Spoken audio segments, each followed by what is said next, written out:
নমস্কাৰ আপোনালোক সকলোকে পুনৰবাৰ স্বাগতম নস্মাই মজিদ বন্ধুসকল বলগতে চাওকাজি 9টা গুৰুত্বপূৰ্ণ খবৰ প্ৰথমটো খবৰ কেন্দ্ৰীয় চৰকাৰৰ বৃহৎ ঘোষণা দেশত শীঘ্ৰে আহিব এক দেশ এক নিৰ্বাচন এতিয়াৰ পৰা দেশৰ লোকসভা নিৰ্বাচন আৰু দেশৰ সকলো ৰাজ্যৰ বিধানসভা নিৰ্বাচন একেলগে অনুষ্ঠিত হ'ব এক দেশ এক নিৰ্বাচন বিধায়কলৈ মঞ্জুৰি মোদী কেবিনেটৰ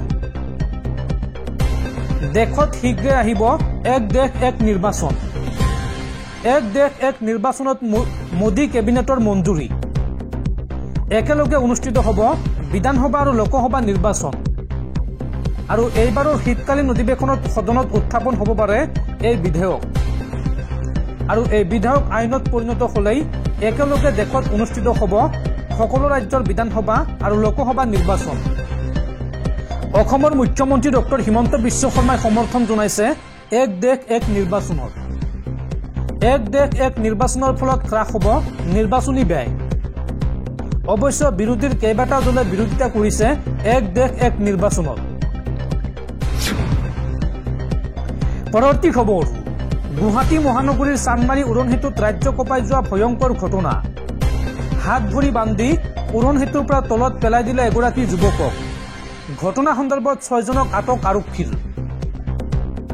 চানমাৰী উৰণ সেতুত সংঘটিত হৈছে ভয়ংকৰ কাণ্ড হাত ভৰি বান্ধি উৰণ সেতুৰ পৰা পেলাই দিলে এজন যুৱকক যুৱকজনৰ নাম ৰুবুল আলী চুৰি কৰাৰ অভিযোগত তললৈ পেলাই দিলে এই যুৱকজনক অনুপম নিৰ্মাণ প্ৰাইভেট লিমিটেডৰ কৰ্মচাৰীৰ বিৰুদ্ধে এই ভয়ংকৰ অভিযোগ ঘটনা সন্দৰ্ভত আটক কৰা হৈছে 6গৰাকী যুৱকক আৰু সংকটজনক অৱস্থাত জিএমচিএইচত ভৰ্তি কৰোৱা হৈছে সেই যুৱকজনৰ ঘৰ গুৱাহাটী মহানগৰীৰ ভাস্কৰ নগৰত পৰৱৰ্তী খবৰ উচ্চতম ন্যায়ালয়ৰ বৃহৎ ৰায়দান এতিয়াৰ পৰা মন্দিৰ মছজিদক লৈ নতুনকৈ কোনো গোচৰ ৰুজু কৰিব নোৱাৰিব আদালতত মছজিদ দৰগাহৰ জৰীপত নিষেধাজ্ঞা উচ্চতম ন্যায়ালয়ৰ মন্দিৰ মছজিদ বিবাদৰ ক্ষেত্ৰত আদালতক মাত নামাতিবলৈ নিৰ্দেশ দেশৰ সৰ্বোচ্চ ন্যায়ালয়ৰ নতুন গোচৰ পঞ্জীয়নৰ লগতে বিচৰাধীন গোচৰত ৰায় প্ৰদানত বাধা উচ্চতম ন্যায়ালয়ৰ মছজিদৰ জৰীপক লৈ উচ্চতম ন্যায়ালয়ৰ বিশেষ ৰায়দান ধৰ্মীয় উপাসনাস্থলীত জৰীপৰ আবেদন গ্ৰহণত স্থগিতাদেশ উচ্চতম ন্যায়ালয়ৰ ধৰ্মীয় পূজাস্থলীৰ বিৰুদ্ধে কোনো গোচৰ পঞ্জীয়ন নকৰিবলৈ নিৰ্দেশ নতুন গোচৰৰ লগতে বিচৰাধীন গোচৰত ৰায় প্ৰদানত বাধা উচ্চতম ন্যায়ালয়ৰ দেশৰ সকলো আদালতকে এই নিৰ্দেশ দিছে দেশৰ সৰ্বোচ্চ ন্যায়ালয়ে মূলত মছজিদত পূৰ্বে মন্দিৰ আছিল বুলি দাবী কৰা গোচৰ পঞ্জীয়নত বাধা উচ্চতম ন্যায়ালয়ৰ মছজিদৰ তলত মন্দিৰ আছিল বুলি জৰীপ চলাব বিচৰা আবেদনতো নিষেধাজ্ঞা উচ্চতম ন্যায়ালয়ৰ উচ্চতম ন্যায়ালয়ৰ 3জনীয়া বিচাৰপীঠে দিলে এই ৰায়দান CJI সঞ্জীৱ খান্না ন্যায়াধীশ সঞ্জয় কুমাৰ আৰু ন্যায়াধীশ KB বিশ্বনাথনৰ বিচাৰপীঠৰ এই ৰায়দান 1991 চনৰ উপাসনাস্থলী আইনক প্ৰত্যাহ্বান জনোৱা আবেদনৰ এক গোচৰৰ শুনানি গ্ৰহণ কৰে জ্ঞানবাপী মছজিদ মথুৰা চাহী ঈদগাহ চম্বলৰ জামা মছজিদৰ গোচৰত ৰায় প্ৰদানত স্থগিতাদেশ উচ্চতম ন্যায়ালয়ৰ কিন্তু চলি থকা গোচৰত কাৰ্যবিধি স্থগিত ৰাখিবলৈ আদালতে অস্বীকাৰ কৰে তেনে ক্ষেত্ৰত 4 সপ্তাহৰ ভিতৰত কেন্দ্ৰীয় চৰকাৰক শপতনামা দাখিলৰ নিৰ্দেশ দিয়ে আদালতে উল্লেখযোগ্য যে বৰ্তমান দেশত 10টা মছজিদ আৰু মন্দিৰৰ বিৰুদ্ধে 18টা গোচৰ বিচাৰাধীন হৈ আছে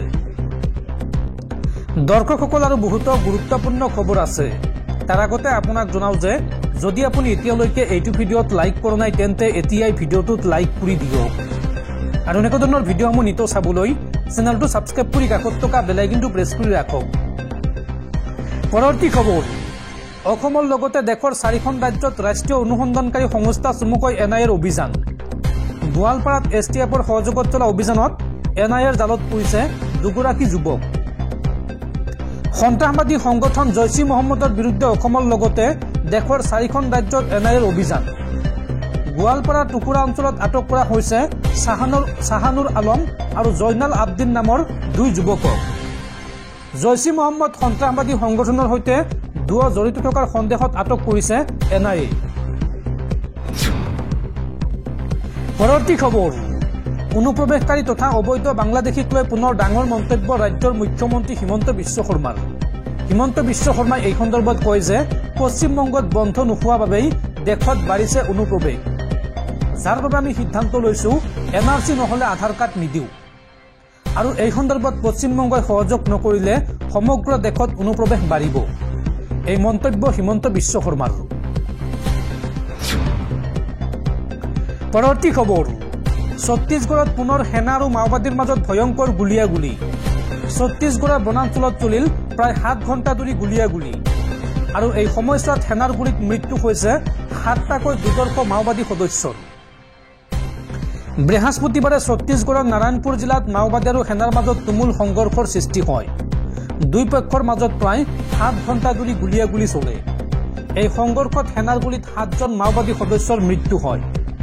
জানিব পৰা মতে বৃহস্পতিবাৰে আৰক্ষী আৰু CRPFে নাৰায়ণপুৰ জিলাৰ অবুজমাৰৰ বনাঞ্চলত অভিযান চলায়। পুৱা প্ৰায় 10 বজাত ৰাজ্যখনৰ মুখ্যমন্ত্ৰী বিষ্ণুদেও চায়ে এই সন্দৰ্ভত কয় যে 7 ঘণ্টা ধৰি মাওবাদীৰ সৈতে অবিৰতভাৱে বন্দুকৰ যুদ্ধ চলি আছে আৰু এই সংঘৰ্ষত 7জন মাওবাদী সদস্যৰ মৃত্যু হৈছে। পৰৱৰ্তী খবৰ, বিশ্বৰ ক্ৰীড়াপ্ৰেমীলৈ ভাল খবৰ। একেলগে বিশ্বৰ 3খন মহাদেশত অনুষ্ঠিত হ'ব ফিফা বিশ্বকাপ। 2030ত দক্ষিণ আমেৰিকা, আফ্ৰিকা আৰু ইউৰোপত হ'ব বিশ্বকাপ ফুটবল। স্পেইন, পৰ্তুগাল আৰু মৰক্কোত হ'ব বিশ্বকাপৰ মূল খেলসমূহ। বিশ্বকাপৰ প্ৰথম 3খন মেচ অনুষ্ঠিত হ'ব উৰুগুৱে, পাৰাগুৱে আৰু আৰ্জেণ্টিনাত। ফিফা বিশ্বকাপৰ 100 বছৰ হোৱা উপলক্ষে 3খন মেচ অনুষ্ঠিত হ'ব এই 3খন দেশত। পৰৱৰ্তী খবৰ, ৰাজ্যবাসীলৈ জৰুৰী খবৰ। জাতিগত প্ৰমাণপত্ৰ উলিয়াবলৈ আহি গ'ল বৃহৎ সুবিধা। এতিয়াৰ পৰা মাত্ৰ এটা ক্লিকতে লাভ কৰিব কাষ্ট চাৰ্টিফিকেট।